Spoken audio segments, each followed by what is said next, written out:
From the News Channel 5 Network, this is MorningLine.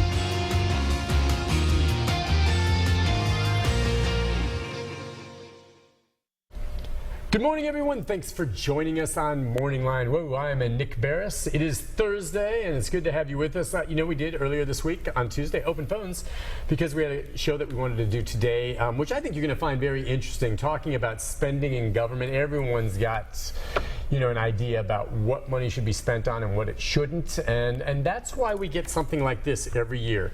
The pork report. I always love the pork report. Well, what is pork? Is that excessive spending on frivolous projects? Or, one person's pork, maybe someone else's important project. But every year the pork report comes out. We've already done a story on this when it was released about a week and a half ago. But we thought we would do a program on it and take your phone calls to talk about wasteful government spending in your mind, and also to highlight what some of was found in this year's report. And it's always fun to read. They've got cool headlines for each of the projects that they target and investigate, and how much money is being spent. We'll get to your calls, and we'll lay out some of them for you. But first, to introduce our guest with us this morning, it's Mark Cunningham. Good morning to you, sir. Thank you. Thanks for having me on, Nick. I appreciate it. You're with the Beacon Center? That's correct. I'm with the Beacon Center. And the Beacon Center, puts together the pork report. Beacon Center of Tennessee. It says here it's an independent, nonprofit, nonpartisan research organization dedicated to providing concerned citizens and public leaders with expert research and timely free market solutions to public policy issues. It's a mouthful in Tennessee.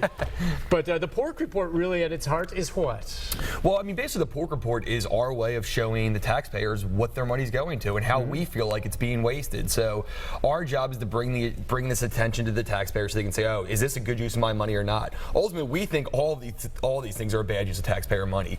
But I think we're going to leave it up to the people to say, this is how we think your money's being wasted. And if you agree, you need to hold your government officials accountable. So people can get hold of the pork report? That's right, yeah. Constituents, normal folk. This is not something you just sent out to the media for us to do stories on initially, right? Correct. You can go on our website, beacontn.org, and everything's right there. You can read through all of it, and we're always answering emails from people across the state about specific projects on there. Now, you're not saying that all government spending is wasteful. What you've done is gone through, and obviously some government spending is obviously required and needed for a lot of very worthwhile projects. What you do is you go through the budget. How do you do the research to find some of these things sometimes that have been buried in spending bills? And is that what you're doing, looking for the ones that jump out at you as like, okay, I understand there's money here set aside for education and an important part of it. We understand that.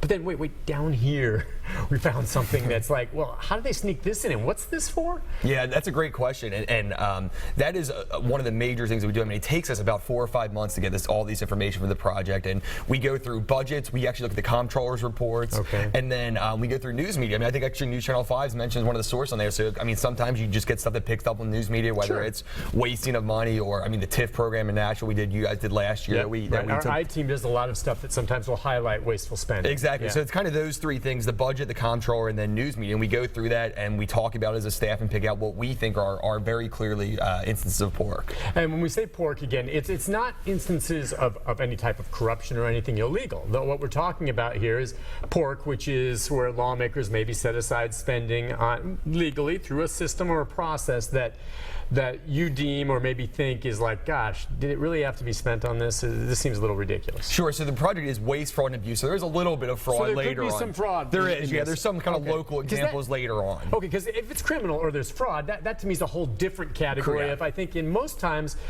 you can have a debate over whether something's pork or not. Now, some of the stuff in here you're going to read, and I don't care where you come down, you're going to go, what? But other stuff, you may say, okay, I can see how you guys may point this out, but from my perspective, I think this was money well spent. Sometimes pork can be debated. Sure, and I think the point of what we're trying to do here is say, it doesn't matter if we like this or we don't like it. There's golf courses on there. A lot of people like to play golf. There's a zoo. I love the zoo. Yeah. But it's what we think the role of government is. Is the role of government to fund private industries, to fund the zoo? So, people say, oh, I love this project, but I think you need to look from it from a broader perspective and say, should the government be funding it? Not do I like this, or not is this a project that will benefit me, but is this the government's job to fund? Okay, so we're going to get into some examples here, and we'll certainly take phone calls, but give me an idea then, as you said, as you're going through audits, as you're going through budget bills and things like this, what are the types of things your staff looks at or recognizes as a red flag to perhaps delve deeper into it? What will draw your attention to something? Sure, any time funds are given to something that you're not sure what it is, it's like, okay, here's a fund for art. Well, let's see what that art is. A lot of times they'll put very kind of broad things on the budget, and you can kind of look into it and say, okay, so how was this money actually spent?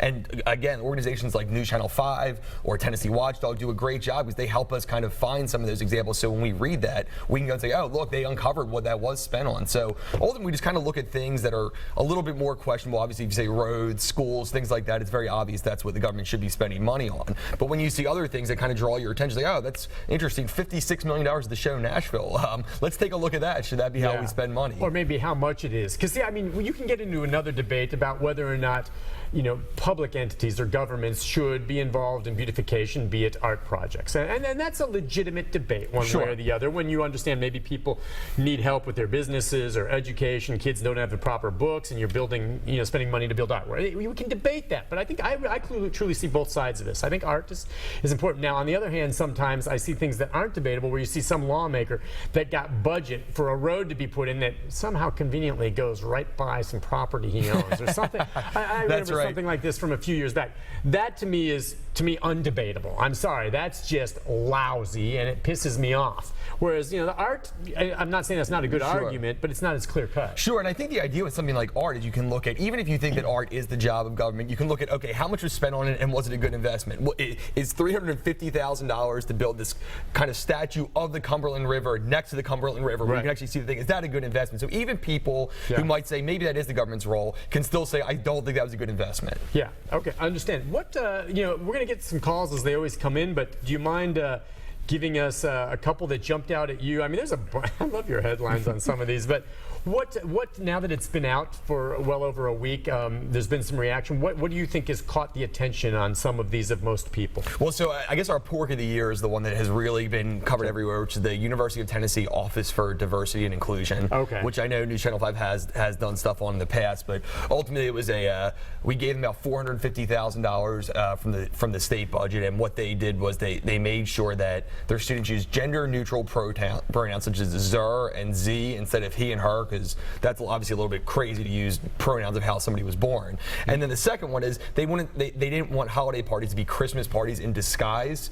So again, it's none of these issues. I mean, people have the right to do what they want, and if you want to use gender-neutral pronouns, that's up to you. But when we're funding something where it's PC gone awry, ultimately that was what the voters, so the pork of the year is voted on by people who went on our website to vote, and that's what they chose as the pork of the year. Okay, exactly. Now that kind of became, that's where I see it kind of crossing over a bit into the debate over that time, because until those stories were written that went public about what you call a party or not, that a lot of people got upset about because it was PC.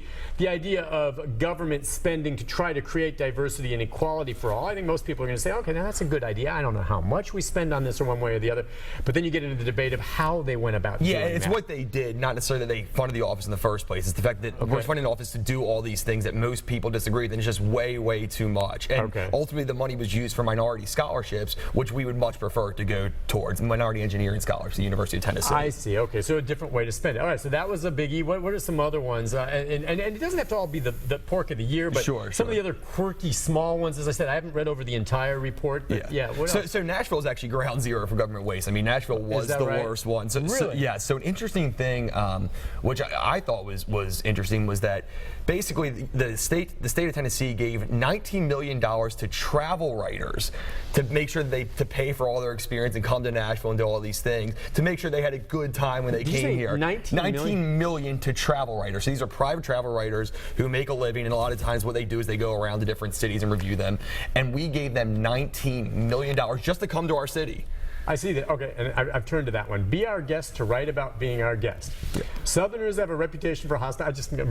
Please do. It's a great one. Have a reputation for hospitality, so perhaps it should come as no surprise that the state's tourism development projects seek to go the extra mile for would-be promoters. Which, okay, I like the idea of drawing these authors in or writers to help have articles around the country to draw more tourists here, which brings money in, right? But it says for nearly 19 million, taxpayers can feel proud of their efforts to attract new visitors and encourage them to document their experience. Also allocated within that $19 million budget are funds for travel writers' trips to the volunteer state. Apparently these funds will make travel writers feel right at home and not so subtly incentivize them to have a memorable time. Yeah, there's a whole problem if you're a travel writer or in anything, if these folks consider themselves journalists, accepting free trips to any town. Absolutely. Because it's going to skew it. They're going to write something nice because you paid it for free. And so if I'm a reader of whatever they put together, I think that they have a slant because they've been wined and dined. Absolutely. And that's the issue with, I mean, some of the issues we have in here are maybe hotels in Nashville, but when that's the same kind of thing when you're giving government money to hotels in Nashville, I mean, are they going to be giving money to somebody's campaign or something like that? I mean, it's kind of that quid pro quo that you're not sure when you're giving money, what else is going to happen with that? Now, but here's my take on that, though. Now, $19 million seems like an awful lot of money to. I assume that's funding, the office. Or how did you pull the $19 million? Because I can't imagine we're spending $19 million a year just handing that out to travel. And there aren't that many travel, right? $19 million. So is that funding an office, a staff? What no, that is specifically funding basically writers who come to the travel. It could be travel writers, travel TV shows, things like that, who come to Nashville. And basically, you're paying for them to have everything, and then you're giving them paying for dinner, paying for everything else. So, I mean, that is $19 million just for travel writers to come and write about our state. Now, as a journalist, the travel writers, if they choose to do that, then they're not journalists, and that's a separate issue. Yeah. The bigger issue would be, okay, so do you have any way of getting a sense? All right, 19 million is a lot, and we're paying. Why should we wine and dine them? They should come anyway. It's a great city. But if I'm trying to attract people, and I know that these journalists are unscrupulous enough to accept these free gifts and come here and write great things about our city for the rest of the country to see, how much of a return do we get on that money? Well, generally, I mean, most of the investments such as those we never get even close to $1 return on investment. Yeah, it's hard to quantify anyway, but you're thinking, okay, so if one of these magazines writes an article and someone sees it and people see it and they say, oh, I want to go to Nashville and try the hot chicken festival or whatever. That's right.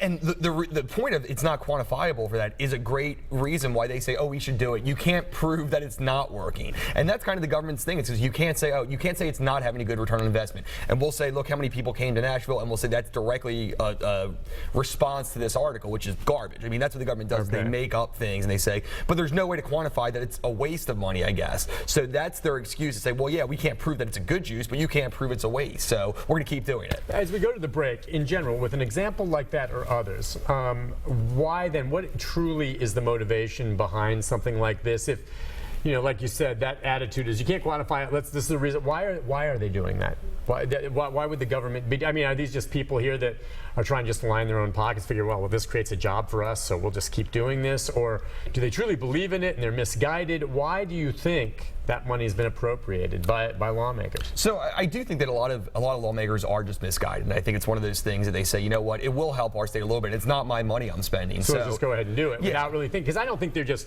maliciously thinking, well, that's just wasteful spend. I'm guessing that it's misleading or misguided, whatever information they've gotten. They don't ask enough questions, or something like that's folded into another much larger budget bill, and that's just a small percentage that maybe no one pays attention to. I don't know. Yeah, I mean, 19 million is small. But yeah, and they're spending other people's money, and that's the main thing. So they say, oh, well, if it doesn't work, that's okay. It's not us putting our butts on the line to spend this money. So they say, you know what, I think it might help, and we're going to do this, and hopefully it will help. And if not, I mean, nobody's going to hold us accountable, so it doesn't really matter.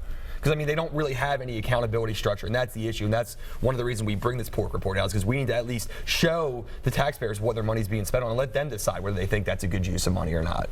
Fair enough. All right, listen, we'll take a break on that note. We've got some calls coming in, 737-7587. Questions about other items in the pork report. We'll let him cover that for us. Or if you have a question about, or a comment to him about, hey, did you look into this? I think this is wasteful. We'd love to hear from you. If you're on hold, stay there. We'll get to your calls right after this. Stay with us.